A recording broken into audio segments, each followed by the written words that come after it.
Una mattina mi sono alzato.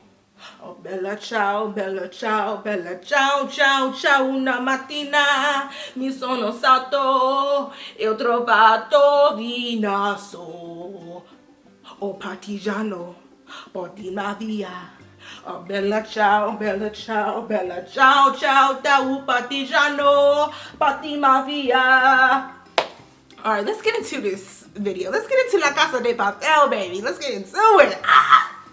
Bienvenidos. Hola Buenos. Soy Daji and welcome, okay? Welcome, okay? So we getting into the best fucking series in the history of Netflix, La Casa de Papel, a.k.a. Money Heist. Okay, let's get into it. So I'm learning Spanish. But not for reasons just because I'm going to be traveling the world. Obviously, this is a travel channel. But I live in the United States of America. Contrary to belief, aka the racists, Spanish is an American language. Yes, I said it. Spanish is just as American as English. You want to know why? Numero uno. The United States of America doesn't even have an official language. So you know how the racists like to be like, you in America speak our language, if not, go back to your... That's not even the official language, baby. English ain't even official over here. It's just most spoken because of colonization, okay? Over 40 million people, aka 4% of the United States population, 13% of the United States population speaks Spanish. 4% of the world's population speaks Spanish. Is the third most spoken language in the world. So you would be a fool not to speak this language, especially if you're an American, in my opinion. I specifically live in a Mexican majority neighborhood, so why would I not know how to speak the language of my neighbors, of my people? This is their land as much as it is mine. So they shouldn't just have to learn English because they in America. This is they was born here, they moved here. It don't matter. I should be able to communicate with them. They should be able to communicate with me, okay? So it's not just about traveling the world to Spanish-speaking countries. America is a Spanish-speaking country. Everywhere you go, signs say things in Spanish and English for translation because it's that many people in this country that speak Spanish. So don't just learn Spanish because you want to travel outside the U.S. I guarantee you it's a large Spanish-speaking population wherever the hell you live in this country. Specifically if you live in a major city. So let's get into that. That's why I'm learning Spanish, because it's the language of my country, of the people that live here. And I need to be able to communicate with them. Also, this show is bomb, so let's just get into that. So La Casa de Papel has helped me so much with my Spanish. I'm so thankful for this show. The show is so goddamn good. The actors, 8. All 5 seasons, 8. Through all the tragedy and horror and the good times, the arribas and abajos, it was fire, okay? Fuego. So let's get into why I chose La Casa de Papel to learn Spanish and how it has helped me. One, I wanted to watch, TV shows and movies to help with my Spanish, because if you're an American, most likely if you're learning Spanish, you're going to learn like more so Mexican Spanish, because that's the majority of the Latin population in this country, which is fine, which makes sense, but different dialects exist. So I need to know how to communicate with people if I was to come across a Spaniard or go to the Spanish country, because Spanish originates from Spain, thus in the word. Come on now, get into it. So this show was hot. This show got me through the panoramic, okay? First of all, I started watching Money Heist in 2020 thinking it was a brand new show. The show already had like 3-4 seasons. I'm like, I finished the first season like, dang, I can't wait till the next one come. Next thing you know, drop down bars talk about next part. I'm like, let's get into it. So as sad as I am that it came to an end, I'm happy the way it ended. It ended while it was good, because you don't want another Game of Thrones situation where they just throwing shit around just because it got a fan base. So they ended it very well, okay? Before there was a freaking Squid Games, Money Heist was the hottest thing on the block, okay? And I feel like they finna mess up their legacy by making more seasons. Like, that should have been a limited series, ended where it ended, boom, now man finna go back to the goddamn place and try to end it like, anyways, let's get to Money Heist. So I'm basically going to tell you guys how I used Money Heist to help me understand Spanish more, speak it, and learn new words that I didn't even know existed, or just enunciations in different dialects of the language, which are so important when learning a new language. It's best to know how to speak it to different people in different situations, the formal, informal ways, the different slang and dialect. It's just very important to learn how to speak a language multiple different ways to multiple different people, okay? So let's get into it. Numero uno, down. So I noticed that they were saying like de bajo or de abajo or siéntate when they were saying down. And me, I would say, if I was to say down, which I use to when I speak to my dog. I have a dog and just got a puppy recently, and I'm teaching him all of his commands in Spanish because I don't have nobody to speak Spanish to. I'm like, duh, let me teach him his commands in Spanish. I can speak Spanish all goddamn day, even though he can't say nothing back to me. You know, it's kind of helpful to speak it, you know, even if ain't nobody talking to you back. So I would say abajo. If I'm telling him down, I'm saying abajo. But they were saying siéntate or de abajo. They would say like sentar or de abajo. And when I learned down or siéntate, I would think that that means sit down and not so much just down, but they used it interchangeably in the show. So that's a new way of saying down instead of just telling somebody to sit down. But I think it's more commonly used to use siéntate or siéntase to sit down versus down. So I was like, okay, that's cool that they used it in a different way than telling somebody to just sit. So I would normally use abajo if I wasn't saying somebody to sit down, but just regular down. So that was interesting to understand and learn. So if I'm watching another Spanish-speaking TV show or movie and they say that, I'm like, oh, and then I can watch what's going on. Maybe they're not telling somebody to sit down, but just get down or whatever. You feel me? So that was really interesting to see. Next, por. So in the TV show when Nairobi dies, sorry if you haven't watched the show all the way through, I think you should before you watch this. After she dies and they get themselves together and they're continuing the heist, they're saying por Nairobi. I have such a hard time understanding the differences between por and para. So this was a really good, they kept saying it, so this was a really good indication, like you're using por for something in exchange and para for something direction or something. So por Nairobi, like we're doing this for her, versus if I was to say salgo para Ohio mañana, like I leave for Ohio tomorrow, which is my hometown, versus what else can I say? What else would you use por for? Versus to say viaje por Ohio, like I travel to Ohio, versus salgo para Ohio, you know? So that was really like, okay, this is a good way to, a really great example on por versus para when I'm saying that in the language, because that is something I always use wrong. Even though they have the same meaning, those meanings mean different things in different situations. So I'm like, okay, por Nairobi, they're doing this for her. It's something in exchange. We're doing this for her. So I'm like, bet, this is how you use por versus para. So I think I'm gonna make that mistake less now that this show has, you know, used that and emphasized that. So that's something I really paid attention to. I'm like, this is a word I struggle with so much. Here it is in my face. This is how you use it. You know, there's a million examples online and, you know, so many tutorials, but like seeing it, people actually using it in language, in conversation, like, oh, por Nairobi, duh. Okay, in exchange for versus in direction of some sort. So I'm happy I, you know, caught that, because I'm like, I really struggle with this. So por versus para is número dos, okay? Okay, number three, número tres, they said ustedes por qué, and that translated on the screen in the subtitles to you know why. If I was to say that just in general and I didn't see this, to say you know why, I would say y por qué. I wouldn't say ustedes. I also struggle with e versus ustedes. So I kind of caught on that, like that it's more formal to say ustedes versus e. E is kind of like and or maybe an individual. Like if you're talking to some person versus a general statement and saying you, like, you know how you say like you guys or something like that. You're kind of talking to an individual person. So ustedes would make more sense.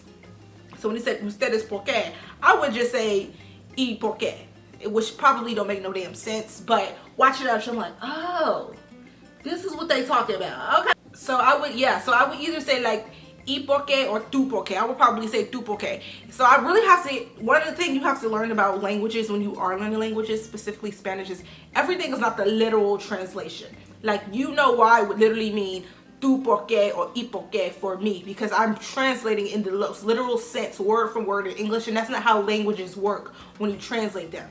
And because I'm still new at the language, as I'm saying things or reading things or hearing things, I'm translating it in English and not just listening for it or saying it in the language itself. Like, I'm like saying it in my head in the English, and then I'm like, okay, now let me flip it and translate it to Spanish. And that's something you kind of like get used to, obviously, as you learn the language more of it. Because I'm still learning it, I make it so literal with every single individual word, and things don't translate that well, and a lot of things are backwards when you say it in another language. So when they said ustedes porque, I'm like, oh, okay, I'm understanding. It's clicking now. It's clicking. Okay. So moving on. Número cuatro. That like sí, which is yes, is kind of like the default word for all of those things. In English, you could say like yes, yeah, okay, sure, all up, blah blah blah. Like there's different words to say yes. In Spanish, it seemed like sí meant yeah, okay, all right. It's just sí. Versus in English, it's another ways. There's numerous different ways to say that. So I'm like, every time they say sí, a different word will pop up on the screen in English, and it didn't always say yes. It didn't always translate to yes. So sí doesn't always mean yes as an answer. It could just mean an assurance in different variants. So I'm noticing that, like, I don't always have to say sí when I'm trying to say yes in itself. I can be saying sí, like, okay, or sí, like, you know. So I always thought, because there's so many different ways to say it in English, that it would say the same thing in Spanish. There may be, but specifically in the show, if they were saying sí, it didn't always just say yes. So I noticed that. I'm like, okay, there aren't too many different ways to say that word specifically in Spanish or Spaniard Spanish, whatever the case may be. Okay, número cinco. So one thing I love about other languages that English just don't got, there are so many ways to say I love you. And specifically in La Casa de Papel, they would say te quiero. I think most people who don't know Spanish, but they know like Spanish words here and there, would say amor, or te amo. That's kind of like the default you learn, because like I think that's more like a Mexican word, te amo or amor. So when they kept saying te quiero, and that's I love you, I started to look up more things. I'm like, there's so many different ways to say I love you in Spanish. In English, it's literally I love you. There's no other way to tell somebody you love them than I love you. And that's literally a formal I love you, your friend, your boyfriend, your child, your dog. Like, I love you is the only way to say I love you. In other languages, there's different ways you would say I love you to a friend versus I love you to your girlfriend or your child. Or like, there's different ways. You wouldn't say it in the same thing. And that's a lot of different languages. But in English, I love you is the only way they say it. In Money Heist, they kept saying te quiero. I never heard amor or te amo once. So I'm like, I love to see this. So it was very interesting to see the different ways that they say te quiero or I love you, because that's very helpful. Because you don't want to tell somebody te amo and they like, hold on, like I don't even it ain't that type of party, okay? But in English, you only say I love you. Like, there's no other way to say it. And I think that's so whack. I think it makes sense to have different ways to say I love you depending on the relationship you have with whoever that person may be. That makes sense to me, okay? Even in sign language, there's different ways to say I love you, you know? So I just felt like that really stuck out to me. Like, they're not just saying te amo, and they're saying it in different tones and different ways that they say it to different people when they say te quiero. So, yeah. Número 6, which I didn't know this word before. It was escúchame, which is listen to me, and it would be in such a serious Spanish, like escúchame. You know, like when the money heist getting hot, shit ain't going the right way. Escúchame. So that word has been ingrained in my brain, and I say it to my dog now all the time when he's not listening, or I'm trying to get his attention. Like, escucha, mira mi, escúchame, Bushi. You know, so that's like, okay, I got a new word to tell my dog all the time, and that's a new word in my Spanish vocabulary. So shout out to Money Heist for teaching me new words. Not just different ways to say certain words and an appropriate way to say the words, but new words. I don't know why I didn't know escúchame. You should know how to say that. Like, listen to me, like, come on now. That's a different word. That's a word you should definitely know how to know. So, escúchame. My dog is asleep now, so he's not listening to me. But, okay, I learned a new word, escúchame, which is very important, and they said it a lot in the show because it's a money heist. Like, you gotta know what's up. You gotta know what's going down, okay? Period.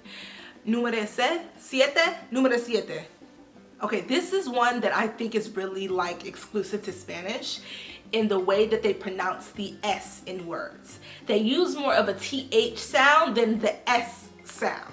And they use it, and they go like, they're kind of like go back and forth with them depending on the word they're saying and how they're saying it. So, for example, if you were to say, I noticed that they said a word by itself, they use the TH first. If they would say it in a sentence, they would say it with the S in it. So, for example, if they would say diez, they would say diez. Or if they would say policia, they would say diez, policia. Versus if they were to say it in a sentence, and they would say like, or they would say in a sentence, they would say, viene la policía.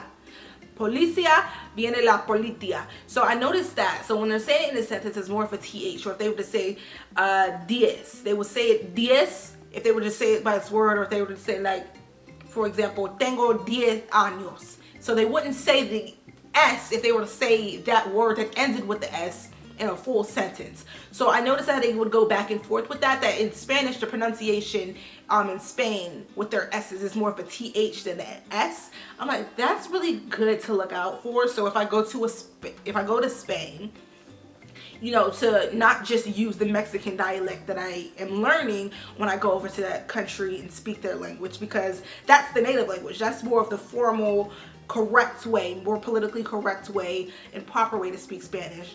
So I'm like, okay, so they're saying it with an S when it's a word that's by itself, and then more of a TH when it's in a sentence, which is really cool. Like, I like how they switch up their words and the way that they say them when they speak, and it. Like, that's bomb to me. Like, come on now, Spain, get into it, get into it.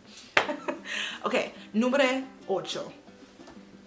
So in another word that had multiple meanings is muy bien. So if I was to say muy bien, I would automatically translate that to in my head to very good. In Spanish, in Money Heist, they would say, if somebody would say muy bien, it would be like very well or something like that. Obviously, well and good are kind of like the same word, but I never saw bien as another word other than good, unless it's like bueno is good, but bueno is more, it's not as, you wouldn't say bueno like, oh, bueno, you did a good job. You more so say that buenos dias, buenos tardes, buenos noches. For bien, you would say that like good, like bien, you know, muy bien. So I noticed that what they would say muy bien, it didn't always translate to very good. It would say muy very well or something like that. So I'm like, okay, that's another way of looking at things. Like, I'm not always saying it in that little translation. So when I watch other movies and shows, I'm gonna look out for that. Like, when they saying this, are they saying very good or very well? And very well doesn't even necessarily mean like you're doing a very good job. It just means like, okay, very well. Like, you know, a more formal approach that you would use with that. So I guess that's what that means when they're saying muy bien in a certain, you know, scenario. It's not always a very like good job. It's sort of like, okay, very well, you know, in a more formal situation. So that's another thing I noticed, is that they kept using that word and it didn't always translate it to what my Mexican Spanish would think. So I'm like, okay, I see you, Money Heist. I see you teaching me some more things. Like, this is why you gotta watch Spanish. You have to watch shows in other languages. You can't just rely on your tutor or your friend. You gotta watch it in different countries to get the different dialects and things of that nature. Okay, número 9. Okay, let's talk about arriba. I use arriba when I'm talking to my dog and I'm telling him to like get up on the couch or get up on his place or something. So I translate the word arriba to get up, and in Money Heist they would use arriba and it meant like higher. So even though those words are kind of interchangeable, I would never think that it would mean higher. I would think higher has a separate word than up, because in English they do. If you were to say higher versus up, like, I guess it could, but you like, up is kind of general, higher is kind of more specific. So if somebody was like putting up a picture on a wall and I'm gonna say up, that could mean anything. But if I say higher, then I'm like, okay, I'm getting closer, it's not high enough, so I need to move it up higher, right? Up is just general, like, what do you mean up? Up where, you know? So that's one thing I did notice. So I'm like, oh, I see what you're doing there. So arriba does not just mean up, it could mean higher or whatever the case may be. It's not just the general statement of up. So I noticed that very much in the TV show, because I would just translate arriba. Like, if I didn't see the English translation, I would just think they mean up and not higher. So I'm like, okay, that's good to know. That's good to know, okay? Número 10. And now we're going to talk about este versus esto. So they kept saying esto, or pronouncing it, that word, versus este, which I thought was like really weird, because I'm like, do they mean something else? But I'm like, no, that's just the enunciation in which they use the word versus este. I would say este instead of esto, but they kept saying it, and obviously it meant the same thing, but their enunciation is different over there in Spain. And even, to be honest, este is another word I barely know how to use because I always say es. So me also, you know, paying attention to this show, it taught me how to use es versus este. So I'm like, okay, but even then they're saying it completely different than what I would say it. So I had to really watch out with that. So in Spain, they're more so pronouncing with the o sound than an I. So I'm like, okay, that's good to know when I'm speaking to maybe a Spanish person, that they're not saying a completely different word. The enunciation is just different in that way, okay? So those are all the words, like the individual words, and I'm like, okay, these are either things I never knew before, or different ways of learning the words and different ways they're used in different scenarios. And I'm like, this is so great to watch. Now I have like a whole new way of thinking of Spanish, and in my opinion, a way new, you know, avenue to learn it because of this TV show. So I'm really excited to watch, you know, Spanish speaking shows and TV shows in different languages. I mean, in different dialects of Spanish in different parts of the world. So yeah, like I'm super excited about that. And then for a bonus, let's get into the iconic Bella Ciao. Okay, so this song, I made it apparent to learn this song, okay, as y'all can see at the beginning of the show. But I had such a hard time doing it because I guess they do this in English, but a lot of the words run together. But when you're learning a language, you saying it and you chopping it up, saying it individually because you're not native in the language, so it doesn't just roll off your tongue. And I'll probably do it in English when I speak, but I don't notice it because it's my native language. So words may mesh together and I'm thinking I'm saying it individually, but because I don't have to think about the words that I'm saying, I'm not chopping it up in each word. But for example, in Bella Ciao, they're saying una mattina mi sono alzato instead of mi sono alzato. They're saying mi sono alzato, so it's almost like one word. Say una mattina mi sono alzato instead of una mattina mi sono alzato. So I was really tripping up when I was trying to learn the words and trying to understand what the hell they talk about in this goddamn song, because I kept saying mi sono alzato. I'm like, why is they saying it so fast? But it's like, oh, it kind of got a flow, and it wouldn't make sense to say uno sono alzato. Like, that don't even sound right. And then when they say o partigiamo Potima via, that's also, Potima via is also in one word, Potima via instead of Potima via. So, o partigiano, Potima via. So that one was tripping me up all the time. So it got me to like actually get into some more Spanish music to understand how they're meshing the words together. Because if I'm reading it, I'm chopping it up. If I'm trying to say the word, I'm chopping it up. I'm not going to make it flow like that. So I had to really get into how words kind of mesh together, because it does make better sense to say porte vima or sono alzato instead of saying that separately. Like, that doesn't flow, and it probably makes the words, like, you're enunciating it weird. Like, why are you talking like that? Why say your words together? Like, I get that they separate words, but you don't talk like that. Like, that's not how we do it over here in Spain, boo. So I was super, you know, interested in that when I was saying, when I was watching the show and trying to learn the lyrics to Bella Ciao, which is such an iconic song, and I love it, and I get so happy when they sing, and I'm so sad that Money Heist is over.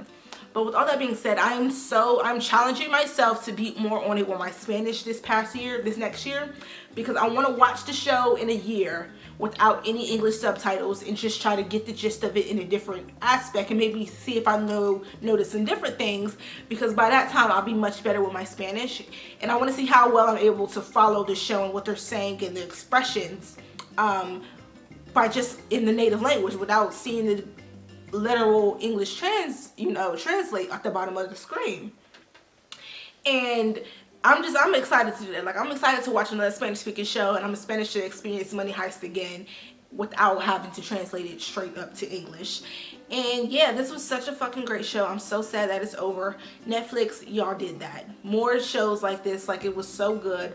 And even though I'm sad the show is over, I'm happy that it ended where it ended. Because if they would have did another heist, like, they already lost 4 people. They already lost Oslo, Nairobi, Tokyo, and whoever Denver's dad was. I forget what his city name was. But they can't kill no more people. It can't get any more sad. They already got all the money in the world. They didn't rob the biggest banks in the goddamn world. So there's nowhere else it could really go, even though a show like that was so great and already has such a large supportive fan base. It's better to end things when they're good and then when they get bad and then you got another Game of Thrones. So we don't want that. We definitely don't want no Game of Thrones situation, okay? So I encourage anybody out there who is learning Spanish, watch Money Heist. It's a really great show. And then aside from the show, it's a really great, way to learn Spanish, especially if you're somebody who's American. Learn Spanish in different ways than just the Mexican Spanish, because if you do go to Spain or you encounter someone who is from Spain, they may speak it different. You probably thinking they're saying some different things, but they mean the same thing, but the dialect is just different, and the way that they enunciate their words is just different. So I'm so happy that I challenged myself to watch this in straight up Spanish and not cheat and do the English way. Because I don't feel like I would even enjoy the damn show if I watched it in English. Like, that would have been whack. That show would have been whack if I had the if I had the English version on. Like, ew. So, muchas gracias. Thank you for watching. And until next time, bella ciao. Adios. What the fuck am I saying? Okay, how the hell I say this damn song? This song is so goddamn hard. Bella ciao, bella ciao, bella ciao, bella ciao, bella ciao, bella ciao, bella ciao, bella ciao, bella ciao. Una mattina mi sono alzato. Oh bella ciao, bella ciao, bella ciao, ciao, ciao. Una mattina mi sono alzato e trovato virasso.